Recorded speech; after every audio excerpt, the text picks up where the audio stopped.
اے کاش کہ ہم استغفار کرنے والے بن جائیں. اور آپ کو شاید پتہ نہیں ہے، استغفار جہاں گناہوں کی معافی ہے نا، وہاں یہ بہت سارے مسائل کے حل کی کنجی بھی ہے. آپ اگر پرابلم میں ہیں، روزی کے مسائل ہیں، اولاد نہیں ہو رہی ہے، یا کوئی بھی پرابلم ہے، ایک واقعہ سنیے.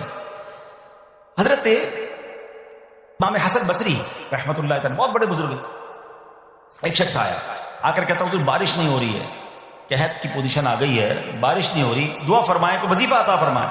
آپ نے فرمایا استغفار کرو. وہ چلا گیا. اچھا، ایک بزرگ بیٹھے تھے ان کے پاس، حضرت ربیع بن صبیح رحمۃ اللہ، وہ دیکھ رہے تھے. دوسرا بندہ آیا، کہتا حضور تنگ دستی ہے، کاروبار میں ڈاؤن ہے، رزق میں تنگی ہے. آپ نے فرمایا استغفار کرو. تیسرا شخص آیا، کہتا حضور اولاد نہیں ہو رہی ہے، حصول اولاد کے لیے وظیفہ لینا ہے. فرمایا استغفار کرو. چوتھا بندہ آیا، وہ کہتا ہے کہ حضور میرے باغ میں، فصلوں میں پیداوار کی کمی ہے. فرمایا استغفار کرو. حضرت ربیع بن صبیح کہتے ہیں حضور پہلا بندہ الگ پرابلم لے کر آیا، دوسرا الگ، تیسرا الگ، چوتھا الگ، چاروں کو ایک ہی دوائی، چاروں کو ایک ہی وظیفہ، استغفار استغفار. آئے ہائے، بڑوں کی بڑی باتیں.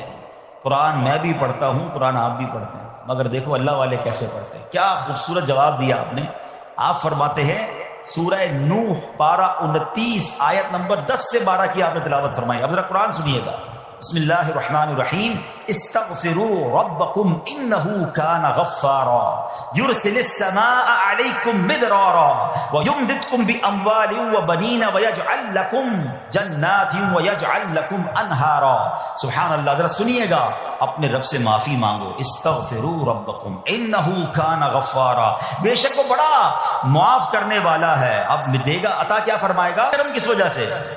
اے ہے، سنو میرے رب کیسا کریم ہے. فرماتا ہے اے موسیٰ اگر میں بھلائی کرنے والے کو اس کی بھلائی کا بدلہ دوں اور برائی کرنے والے پر اس کی برائی کی وجہ سے احسان نہ کروں تو میرا جود و کرم کہاں جائے گا؟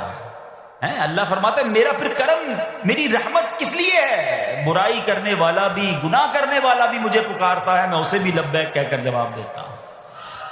حضرت موسیٰ علیہ نبینا علیہ السلام کو ایک بار وحی نازل ہوئی کہ اے موسیٰ فلاں علاقے میں جاؤ، ہمارا ایک نیک بندہ اس کا انتقال ہو گیا ہے، جا کے اس کو غسل دو، اس کو کفن دو اور اس کا جنازہ پڑھو. حضرت موسیٰ وہاں پہنچ گئے اور جب وہاں جا کر آپ نے لوگوں سے کہا کہ مجھے فلاں بندے کے پاس لے جاؤ جس کا انتقال ہوا ہے، مجھے غسل دینا ہے، کفن پڑھنا ہے، جنازہ پڑھنا ہے. لوگوں نے کہا حضرت یہ تو زمانے کا گناہ گار، بڑا بےہودہ، بڑا بدکار شخص تھا، آپ کو رب کا حکم تھا، آپ نے غسل بھی دیا، کفن بھی پہنایا، جنازہ بھی پڑھا، پھر رب کی بارگاہ میں عرض کی مولا بندے تو یہ کہہ رہے ہیں یہ تو بہت برا آدمی تھا، تو نے مجھے بھیجا اور فرمایا تیرا پیارا بندہ، میں نے جنازہ بھی پڑھ دیا، غسل اور کفن بھی دیا. اب ذرا آپ سوچیں کہ کسی کا جنازہ حضرت موسیٰ پڑھ دیں تو اس کی تو بخشش کا تو کوئی مسئلہ ہی کوئی نہیں نا، وہ تو اللہ کے نبی جس کا جنازہ پڑھے غسل دے تو یا اللہ تو نے ایسا انتظام فرما دیا. تو رب کریم کی طرف سے پتہ ہے کیا جواب آتا ہے؟ اللہ فرماتا ہے اے موسیٰ بندے سچ کہتے ہیں، یہ بندہ واقعی بڑا گناہ گار تھا. جو علاقے والے، شہر کے لوگ کہہ رہے ہیں نا ٹھیک کہہ رہے ہیں، یہ بندہ تھا ہی ایسا.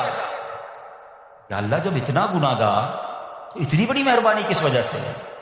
ارشاد ہوا اے موسیٰ اس بندے نے مرنے سے پہلے مجھ سے 5 کلمات کے ذریعے بات کی، مناجات کی، مجھے پکارا، 5 سینٹنس تھے، 5 کلمے تھے، اور اے موسیٰ اس کی وجہ سے میں نے اس کی مغفرت فرما دی.